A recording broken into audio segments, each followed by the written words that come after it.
Kayamkulam holy Trinity സ്കൂളിന്റെ 31ാം വാർഷികം വിപുലമായ പരിപാടികളോടെ ആഘോഷിച്ചു. സമ്മേളനം പ്രശസ്ത മാധ്യമപ്രവർത്തകൻ ജോർജ് പുളിക്കൻ ഉദ്ഘാടനം ചെയ്തു. കായംകുളം ഹോളി ട്രിനിറ്റി സ്കൂളിന്റെ 31ാം വാർഷികം വിപുലമായ പരിപാടികളോടെ ആഘോഷിച്ചു. പരിപാടികൾക്ക് തുടക്കം കുറിച്ചുകൊണ്ട് സ്കൂൾ മാനേജർ ജോസ് കെ വർഗീസ് പതാക ഉയർത്തി. തുടർന്ന് നടന്ന സമ്മേളനം പ്രശസ്ത മാധ്യമപ്രവർത്തകൻ ജോർജ് പുളിക്കൻ ഉദ്ഘാടനം ചെയ്തു. ലക്ഷ്മി കഴുത്തിലും കമ്മലും മാലയും വളയും സ്വർണത്തിന്റെയൊക്കെ ഇട്ട് സ്കൂളിലേക്ക് പോവുകയാണ്. പോകുന്ന പോക്ക് കണ്ടപ്പോൾ ലക്ഷ്മിയുടെ അച്ഛൻ വിളിച്ചു, മോളെ ലക്ഷ്മി. അവിടെ നിന്നു. നിന്റെ ക്ലാസ്സിൽ നിന്റെ ബെഞ്ചിൽ നിന്നോടൊപ്പം ഇരുന്ന് പഠിക്കുന്ന കുട്ടികൾക്ക് ഇതുപോലെ സ്വർണ്ണമാലയും വളയും തളയും ഒക്കെ ഇട്ട് വരാനുള്ള സാമ്പത്തിക ശേഷിയുള്ളവരാണോ എന്നൊരൊറ്റ ചോദ്യമാണ്. നിങ്ങളൊന്ന് ആലോചിച്ചു നോക്കണം. 4ാം ക്ലാസ്സിൽ പഠിക്കുന്ന ഒരു കുഞ്ഞിനോട് അവർ പിതാവ് ചോദിക്കുന്ന ഒരു ചോദ്യമാണ്. ഈ കുഞ്ഞു ലക്ഷ്മി തിരികെ വീട്ടിലേക്ക് കയറി തന്റെ ശരീരത്തിലുണ്ടായിരുന്ന സ്വർണ്ണാഭരണങ്ങളെല്ലാം അഴിച്ചു വെച്ച് സ്കൂളിലേക്ക് പോവുകയാണ്. 100ാം വയസ്സിൽ മരിക്കുന്നത് വരെ ലക്ഷ്മി എന്നവർ പിന്നെ ഒരാഭരണങ്ങളും അണിഞ്ഞിട്ടില്ല. സ്വർണത്തിന്റെ എന്നല്ല, ഒരാഭരണങ്ങളും അണിഞ്ഞിട്ടില്ല. ഒരച്ഛൻ കൊടുത്ത ഒരൊറ്റ ചോദ്യമാണ്. ഈ ഒരു തിരിച്ചറിവുണ്ടല്ലോ, ഈ ഒരു തിരിച്ചറിവ് മക്കൾക്ക് കൊടുക്കുന്നതാണ് നമ്മൾ സ്കൂളിൽ അയക്കുന്നതോടൊപ്പമുള്ള നമ്മൾ നൽകുന്ന വിദ്യാഭ്യാസം എന്ന് പറയുന്നത്.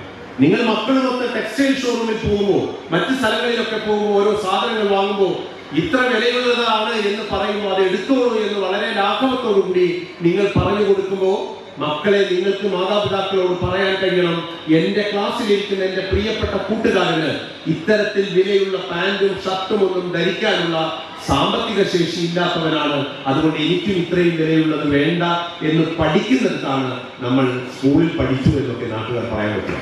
School principal Mayaji Nair school വാർഷിക റിപ്പോർട്ട് അവതരിപ്പിച്ചു. ഡോക്ടറേറ്റ് കരസ്ഥമാക്കിയ സ്കൂളിലെ പൂർവ്വ വിദ്യാർത്ഥി അമൃത മോഹനനെ ചടങ്ങിൽ ആദരിച്ചു. PTA president Sunitha, vice principal Bindu Rajeev എന്നിവർ ആശംസാ പ്രസംഗം നടത്തി. വിദ്യാർത്ഥികളുടെ വിവിധ കലാപരിപാടികളും നടന്നു.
കൊച്ചരിപ്പിറാവുകൾ പിച്ചവെച്ചു വന്നേ.